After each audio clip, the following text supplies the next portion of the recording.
બહુચરાજીમાં massage પાર્લરની આડમાં ચાલતા sex રેકેટનો પર્દાફાશ, police the Bela spa પર દરોડો પાડી સંચાલકની ધરપકડ કરી। બહુચરાજી શક્તિ લેન્ડમાર્ક કોમ્પ્લેક્સમાં ચાલતા દે વ્યાપારના ધંધા પર પોલીસ ત્રાટકી ટુકડી પરપ્રાંતીય યુવતીઓને છોડાવવામાં આવી। યાત્રાધામ બહુચરાજીમાં છેલ્લા કેટલાક સમયથી મસાજની આડમાં અનૈતિક પ્રવૃત્તિઓ ચાલતી હોવાની બૂમો ઉઠી હતી, જે અંતર્ગત મહેસાણા જિલ્લા પોલીસ અધિક્ષક અને ઉચ્ચ અધિકારીઓની સૂચનાથી બહુચરાજી પોલીસે એક સફળ ઓપરેશન પાર પાડી ટાઉનમાં ચાલતા કૂટણખાનાનો પર્દાફાશ કર્યો છે। પોલીસે આ મામલે સ્પાના સંચાલકની અટકાયત કરી કાયદેસરની કાર્યવાહી હાથ ધરી છે। મહેસાણાના મોટેરા રોડમાં આઇકોનિક રોડ બનાવવાનો પ્રોજેક્ટ અત્યારે શહેરમાં વિકાસ માટે ખૂબ મહત્વનો છે, પરંતુ નવી બનાવેલી દિવાલ બેસી ગઈ છે તે ખરેખર ચિંતાનો વિષય છે। જ્યારે કે કરોડોના ખર્ચે આઇકોનિક કામ થતું હોય ત્યારે તેના ગુણવત્તા જળવાય તે પ્રજાનો અધિકાર છે। પ્રજામાં અત્યારે એ પ્રશ્ન ઉભો થઈ રહ્યો છે તે ગુણવત્તા અને મજબૂતાઈ પર સવાલ। જો 2 દિવસમાં જ કામગીરી ખામી દેખાય તો તેના મટીરિયલ અને બાંધકામની પદ્ધતિ પર મોટા પ્રશ્નો ઊભા થાય છે। શું યોગ્ય પ્રમાણમાં માલ સામાન વપરાતો હશે? શું દિવાલનો પાયો પૂરતી ઊંડાઈ અને મજબૂત માટી પર રાખવામાં આવ્યો હતો? આ આયોજન અને ટેકનિકલ દેખરેખ મોટેરા રોડ પર ટ્રાફિકનું ભારણ વધારે છે, તો આવા સંજોગોમાં મહાનગરપાલિકા એન્જિનિયરોની દેખરેખ સામે પણ આંગળી ચીંધાય છે। મહેસાણા જિલ્લાના ઊંઝા નજીક આવેલા ઉનાવા હાઈવે પર ડિસેન્ટ હોટલ પાછળ ખોરિયાર એસ્ટેટના ગોડાઉનમાં મૂકેલા 3 કરોડના જીરાની ચોરી અજાણ્યા તસ્કરોએ કરી। 12 ડિસેમ્બર 2025 થી 2 જાન્યુઆરી 2026 દરમિયાન ચોરીની ઘટના બની। વેપારી રીતેશ શેઠ અને અરવિંદ કુમાર શેઠના વેરહાઉસ નંબર 13 અને 14 અને 15ના તાળા ખોલી તસ્કરોએ રાત્રિના અંધકારમાં હજારોની સંખ્યામાં જીરાની બોરીઓ ટ્રક મારફતે સાફ કરી દીધી।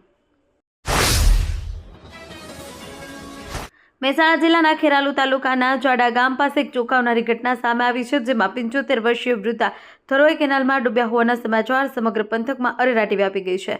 બપોરના સમયથી કેનાલના આ ઘટનામાં મહેસાણા ફાયર વિભાગ, સ્થાનિક તરવૈયાઓએ ભારે જહેમત બાદ પણ હજુ સુધી વૃદ્ધાનો કોઈ પત્તો લાગ્યો નથી। મહેસાણા જિલ્લામાં એસટી બસમાં સવાર મહિલાની એસઆરપી જવાન દ્વારા છેડતી કરવામાં આવી હતી। મહિલાની ફરિયાદ બાદ પોલીસે એસઆરપી જવાનની ધરપકડ કરી વધુ કાર્યવાહી હાથ ધરી છે। એસટી બસમાં બાજુમાં બેસેલા એસઆરપી જવાને છેડતી કર્યાના આરોપ ભોગ બનનાર મહિલાએ પોતાના સાસરેથી પિયર જવા માટે બસમાં નીકળી હતી। આ દરમિયાન તેની બાજુની સીટ પર બેઠેલા વિરમગામ F20 એસઆરપી ગ્રુપના જવાન ગેનજી ઠાકોરે ચાલુ બસે મહિલાની છેડતી કરી હતી। મહેસાણા શહેરના વિકાસ અને વ્યવસ્થામાં સહભાગી થવા માટે કોંગ્રેસ પક્ષના આગેવાન ભૌતિક ભટ્ટે વહીવટીતંત્ર સમક્ષ અનોખી રજૂઆત કરી છે। તેમણે મહાત્મા ગાંધીના સફાઈ અભિયાનના મંત્રને સાર્થક કરવા, શહેરમાં વધતી જતી ટ્રાફિક સમસ્યાને હળવી કરવામાં મદદરૂપ થવા માટે સ્વયંસેવક તરીકે જોડાવાની ઈચ્છા વ્યક્ત કરી છે। અંબાજી નજીક ગબ્બર તળેટી વિસ્તારમાં વહીવટીતંત્ર દ્વારા દબાણ હટાવવાની કાર્યવાહી હાથ ધરવામાં આવી છે। કાર્યવાહીમાં જેસીબીની મદદથી 5 દુકાનો દૂર કરવામાં આવી છે। આ દબાણ ગબ્બર પ્લાઝાના નિર્માણ કાર્યને ધ્યાનમાં રાખી દૂર કરાયું હતું। કાયદો વ્યવસ્થા જાળવવા માટે વહેલી સવારે પોલીસનો મોટો કાફલો અને વહીવટીતંત્રના અધિકારીઓ મોટી સંખ્યામાં હાજર રહ્યા હતા।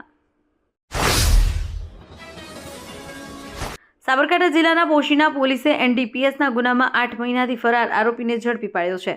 આ આરોપીને પોશીનાના ચંદ્રણા ગામની સીમમાંથી બાતમીના આધારે પકડવામાં આવ્યો હતો। પોશીના પોલીસ સ્ટેશનના પીઆઈ ડીએન સાધુએ ટેલિફોનિક વાતચીતમાં જણાવ્યું કે પીએસઆઈ આરકે ગજ્જર અને ડી સ્ટાફના માણસો પોશીના વિસ્તારમાં પેટ્રોલિંગ કરી રહ્યા હતા। એ દરમિયાન સ્ટાફના દીપક કુમારને બાતમી મળી હતી।